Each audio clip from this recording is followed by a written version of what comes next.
Joining me today is John Mates, co-founder and CEO of Parler, a new and very needed social media platform. John, let's just start off with the name. I had enough high school French to know that you were probably going for Parler, but have you moved to Parler to make it easier for people? Yeah, we pivoted into Parler in about December. I kind of like the throwback to the French word to speak, which is where we came from. And I mean, the French history with us, the Statue of Liberty, everything, it felt fitting to me. But we take what we end up pivoting to. So this is a really important thing. You are basically going to challenge the market of Twitter. You're going to provide your own version of a platform like Twitter to allow people to engage in actual speech. How is your platform actually different from Twitter, in what meaningful ways?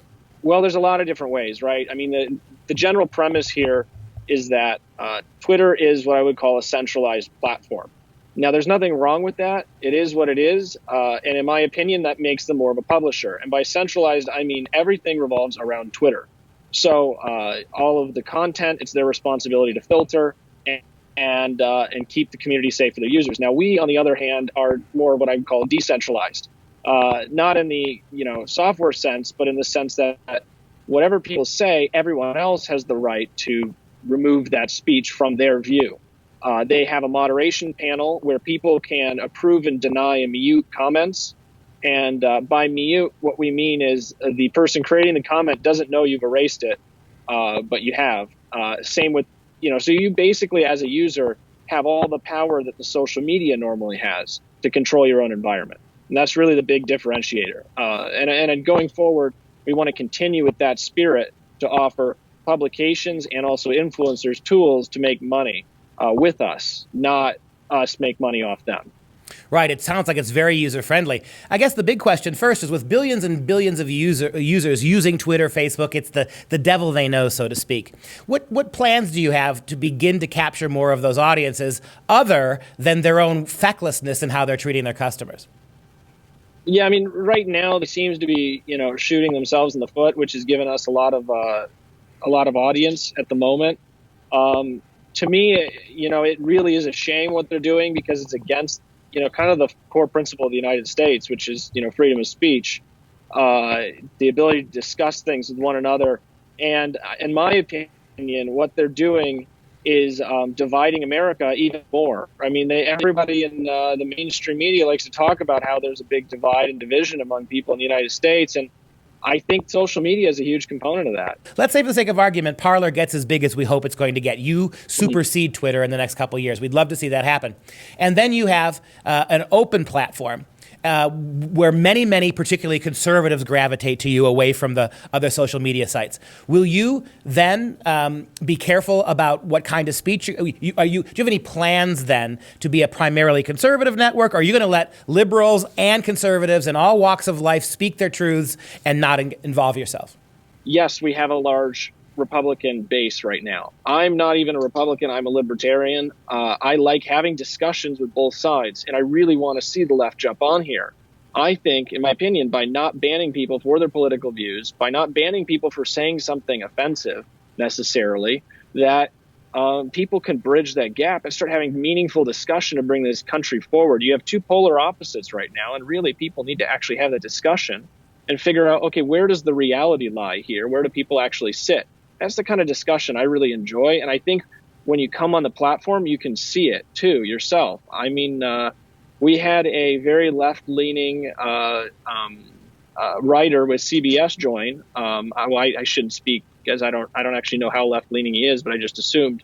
And he was welcomed very much by, our base. There's a lot of comments on his first post that says, welcome to this platform. We really look forward to what you're going to say.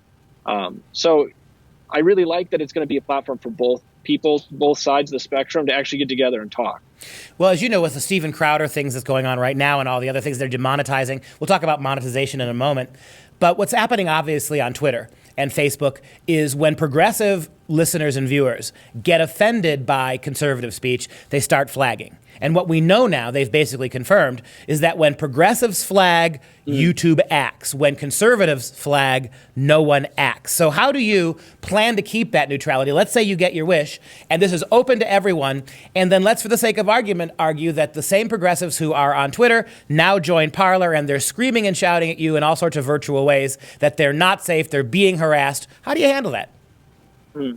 Well, we've given them the tools to take themselves out of those conversations. So if they don't want to be a part of it, they have a moderation menu where they can go in there and filter out the comments they don't like, and they can just erase them from their platform, just from them, just their profile. And then on top of that, what we've done too is we're creating something called verification. We call it real user verification. So people can get a badge that says that they're a real user, they're a real person and not a bot, and this is their primary account. And so you can communicate solely with those kind of people. So when you actually do take action against them and you say, I don't want this person commenting on my profile or my posts, they're actually gone for good because they can only get verified one time with that name, with that identity.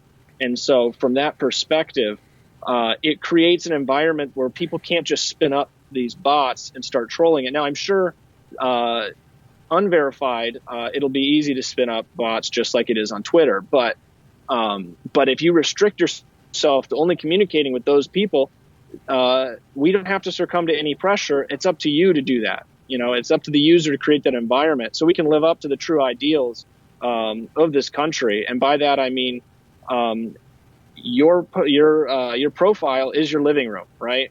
You can invite people over to talk. You can let anybody in and talk. And then as soon as you don't like them, you have the right to boot them out and get them out of there. Yeah, what's great about that, very libertarian, is what you want is a level playing field for everybody, right? Everybody has the same rights. Everybody has the same responsibilities. And the big problem we're having now with people like Crowder, they're generously going to allow Crowder to continue to exist. They're not going to make any money. So talk about your plans. How are you going to monetize? What is going to be your structure here? How are you going to make money? And then how are you going to let people, very popular people on your site, make money? So what we're planning on doing is not targeting people and randomly placing ads in people's feeds or anywhere on the site. We're planning on specifically matching the advertiser with the user who they believe has a good audience. Think of like television, right? I mean, that's the model that we're going for, television and radio rather than targeted ads, which targeted ads also require trading and selling user information, which is also against what we stand for. We want to create social media where people actually feel like they have some privacy. John, last question, kind of a fun one. When do you think Donald Trump makes the leap from Twitter and Facebook over to Parler? Have you had any conversations with his people? I have not actually spoken to them about any of that. I will speak probably to them once we hit 1 million users. That's my goal. Well, let's get you there sooner than later. We really support what you're doing. The country needs what you guys are up to, and anything we can do to help, let us know. John Mates, co-founder and CEO of Parler. It's been a pleasure to speak with you. I've got an account on Parler now. We have one for Freedom Project Academy and for Freedom Project Media. We'll do everything we can to push this. We need those voices so we all have a fair shot. Thanks, John.